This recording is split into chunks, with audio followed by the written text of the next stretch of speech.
All right, welcome back to episode 2 of Where Are They Now with OJS alumni. I'm your host and broadcaster, Davide Disipo. Today we're joined with now Reading Royals of the East Coast Hockey League defenseman, former OJS blue liner with the University of Maine as well, Rob Michel. Rob, welcome to the show. Yeah, thanks for having me. All right, Rob, we'll dive deep into your hockey career here, especially we're trying to highlight it around the your time with the Ottawa Junior Senators. You were with the team for 2 seasons in the 2013-14 campaign, and then once again in 2014-15 campaign before moving on to NCAA hockey. So we'll start off. How do you remember your time with the Ottawa Junior Senators organization? When I think back, I think I just actually one of the funnest 2 years of hockey I think I've had in a long time, and we were fortunate enough to have 2 really good teams back-to-back years. I know we couldn't quite break that semifinal barrier, but I absolutely loved the city of Ottawa. Treated me and my cousin, just really well, and just a great atmosphere too to play. That CCHL is just, I think, one of the best leagues as far as exposure and quality competition. So just all good things. What was the recruitment process like, because you're a New York kid, and of course American guys are really tough to come by in the CCHL. So what was the whole recruitment process like for you to come to Ottawa for those 2 years? Yeah, so I ended up playing high school hockey for 4 years. I graduated, and then I actually had planned on playing prep school in Lake Placid for Northwood. That's where my brother had gone. My cousin, Sean Lynch, had also gone there. I applied to the school, got accepted. I ended up getting a phone call probably the end of May by the coach saying they don't have a spot for me anymore. So at that point, it was kind of panic mode, trying to find a place to play. My cousin, Sean Lynch, was like, hey, I'm going up to Ottawa. We actually tried out for Carleton Place. Then the next weekend tried out for Ottawa. We both made Ottawa. I know he was kind of slotted to be on the team already. I was just kind of a tag along, and ended up making the roster. I actually am a defenseman. I ended up making the team technically as a forward. I was kind of in and out of the lineup my first year for that first month, kind of a fourth line guy. I actually started producing, and then from there they kind of put me back on D, and I was kind of a mainstay from that point. And now 32 points in your first season in the CCHL, which is a predominantly older league, dominated by guys usually 19 and 20 years old that are guys headed to D3 schools, headed to D1 schools. How was your transition like from high school hockey into junior A, really? Yeah, it was a little rough for sure. I think there's a bit of a learning curve that comes with that sort of jump for sure, especially with New York hockey. Not the strongest. I don't know how familiar you are with that, but typically Minnesota is the higher end kind of high school hockey. So there was definitely a bit of an adjustment period, and I think that's why I wasn't playing on the back end or consistently that first couple of month or two. But I think the amount of time you put in, especially at the junior level compared to high school, is significantly more. You're practicing more, you're playing way more games. So I definitely had those opportunities to improve and adjust to the change in style and speed.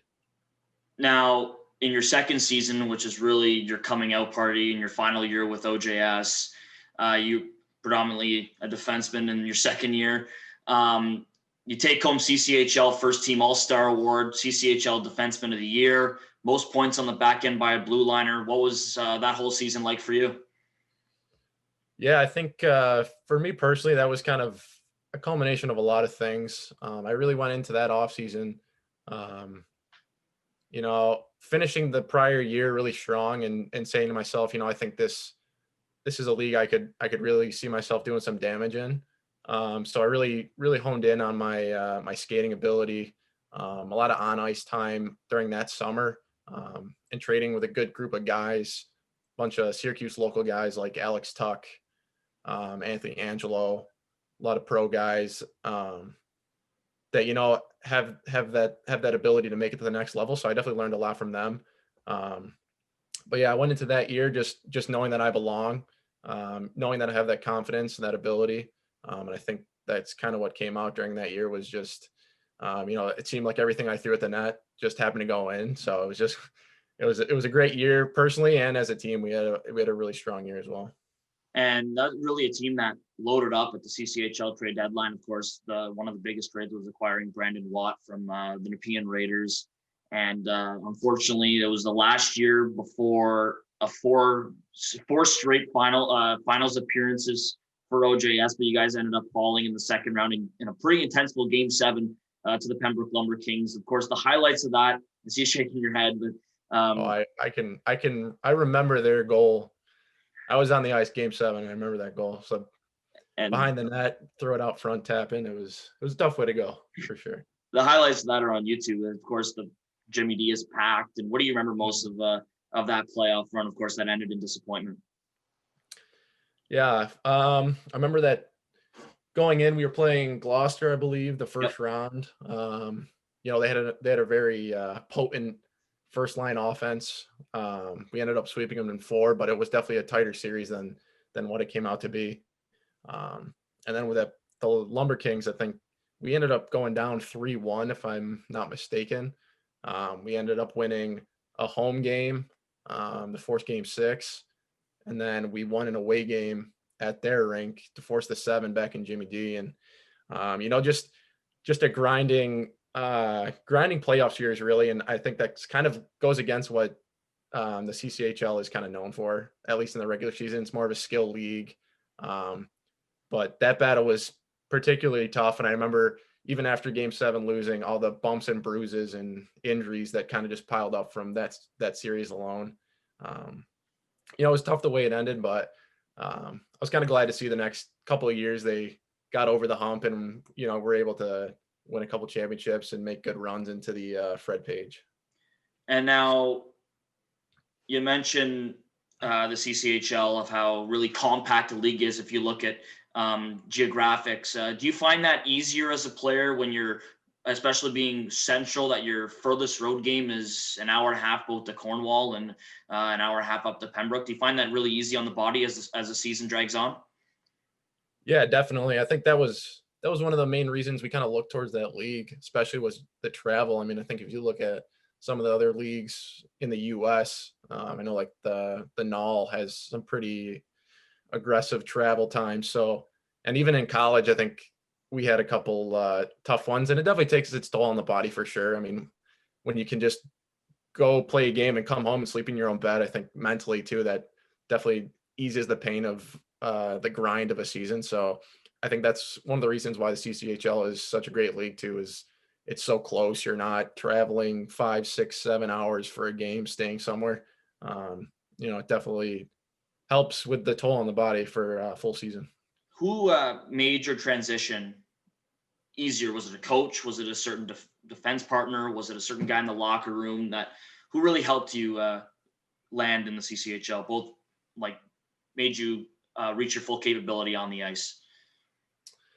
I have to give a shout out to Dan Sauvé. I know he's not with OJS anymore, but he was kind of the one that kind of stuck his neck out for me and was able to give me that opportunity on the team.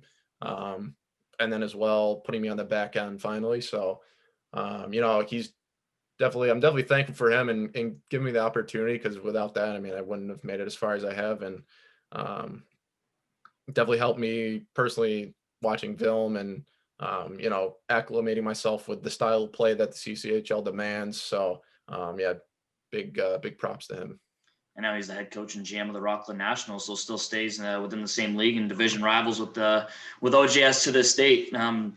Rob, as we move on to your now collegiate career, your commitment to the University of Maine, you spent 4 years. Your second last year was you served as assistant captain, and then your final season you served as team captain. How did that whole commitment process come about, and what made you choose Maine in the end? Yeah, so I didn't get a lot of Division I looks my first year. I think I maybe got one. I think actually it's kind of a funny story. I think it was Lake Superior State. They ended up coming out to a game. We played Carleton Place, and I think we just got absolutely train wrecked, like 7-1. And then I didn't hear from him again. So, yeah, Maine didn't come into the picture until probably about October of my second year. At that point, there was a few Division I teams in the mix. I know there's there's a signing period, probably the second week of November. So a lot of teams kind of push for you to sign then. Mm-hmm. I ended up going out there for an official visit, kind of fell in with the campus. My degree choice was one of the other reasons I ended up going there. I ended up getting an electrical engineering degree. As I know, the alumni you just did got he's going for an electrical engineering degree as well. Adrian Bissell. Yeah. As well. So they were very open to the idea of me going for that. A lot of the other Division I teams I had talked to said, we really don't let our players do that just because the course load of that degree is so strenuous, and then the demands of a Division I hockey schedule. So I think it was a combination of that, the degree. I don't know if you've ever watched a game or been to a game at the Alfond. I think it's one of the coolest hockey rinks out there. I don't know, look it up after this. It's got a very unique design, and hockey's the big ticket item. So on my visit, I ended up catching a couple games there. And it's just absolute mayhem, just so loud. Can't hear yourself think. Student sections like up above the opposing goalie for the first and third. It's just, there's no other rink like it. And I think that visit for me really solidified my decision. Now, if I'm not mistaken, Maine is in Hockey East, correct? Correct. So the closest Hockey East rink I was at was UMass Lowell last season. CCHL All-Star team was in UMass Lowell. So that's really the pillar of sorts is Hockey East with the Boston colleges of the world and Boston University. So, and you mentioned the student sections. I would assume game days would be crazy, similar to what we see in football.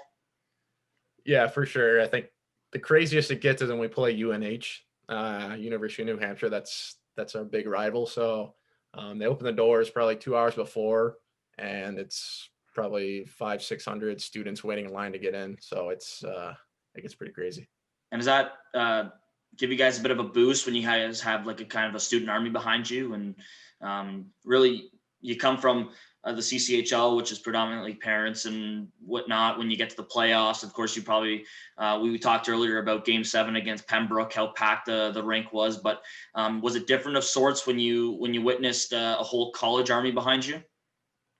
Yeah, it was pretty crazy. I think going from like the Jim Durrell, where I think probably 80% of the attendance was my family. We probably for a regular season game. I don't know how it is now, but at the time, we weren't getting many people. So then going to that, from that to, the college scene, especially Maine. I think my freshman year, our first game, we played North Dakota in Portland. And I think we sold out, and it's like very eye-opening and scary and fun all at the same time. So yeah, it was definitely a new experience for sure.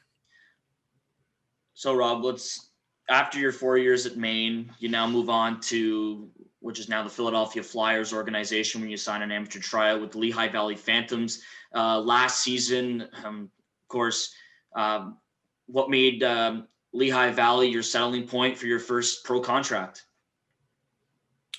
Yeah, so we got knocked out of the Hockey East playoffs. A couple teams had reached out for different AHL contracts. I think a lot went into it, and I think the big things for me were trying to stay closer to home. Philly, Lehigh Valley, and even Reading, all close to home. And I think that was another reason too. All their farm systems are within 2 hours of each other, if that. So you're not, for instance, I'm in Syracuse right now. And to say I was with the Crunch and you get called up, you're going down to Florida. So a bit of a commute. So I think that's one reason that attracted me to it. And, their pipeline for defensemen, I felt would give me the best opportunity to kind of grow and make my way up through the ranks. So I think combination of those things were kind of what led me with Lehigh Valley.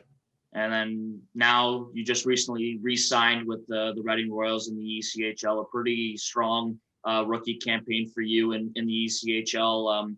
We hear stories all the time. Of course, if you probably listen to Spit and Chicklets, you hear stories about the grind through the East Coast Hockey League with the bus traveling, kind of similar to junior hockey in Canada. But is it really what they say it is? The grind of the schedule and travel in the East Coast League. Yeah, I think it depends, where you are for sure. I think some teams get treated better than others. But yeah, at times it's definitely a grind. I think going from even college to professional hockey, you're playing more games, you're practicing more. You don't have like the school aspect to kind of take your mind away from it. So in that sense, I think sometimes it can be a grind. For instance, we had a sleeper bus that only had 12 to 14 beds, and you carry maybe 20, 22 guys. So not everyone's getting a bed. You're kind of fighting for floor space or space on the couch. But I think in the end, it's what you make of it. And, I think I really enjoyed that my first year. And I actually had just decided to retire. I don't know if you had saw that. I ended up taking an engineering job here in Syracuse. So my playing days have actually come to an end. So it's definitely bittersweet the way it ended, but I think personally, I think it's time, and I don't feel like I have anything else to prove to myself or anyone. So, what led you to that decision to hang them up? I think with everything kind of going on with COVID, and our division just got canceled for the season. So I know a lot of guys on my team are bummed about that. I actually was recently engaged back in July. So I don't know. I think, like I said, I think there was a lot that kind of went into that decision. But I think for me, it's just, I don't feel like I have anything else to prove. I've played at some of the top leagues that you can play at for hockey. And, I feel like I don't have anything left to prove to me or anyone else. So I think it was just my time. And last one here for you, Rob. How do you want to be remembered as a member of the Ottawa Junior Senators organization? Of course, you're the CCHL Defenseman of the Year. One of the last ones actually to be recognized with that award with the Junior Senators organization. So looking back on your time in Ottawa, how would you like to be remembered as your legacy lives on? That's a good question. I think I'd like to be remembered, not by what I did on the ice, but what I did in the locker room. I think every day I went in there trying to work my hardest, bring as many guys with me, just be a good leader on and off the ice, and, kind of lead by example. I think that's what we all can hope for, to be remembered by. All right, Rob, I thank you so much for taking the time. Best of luck in your new position, and congratulations on being engaged. And we'll talk to you sometime down the line. Yeah, appreciate it. All right.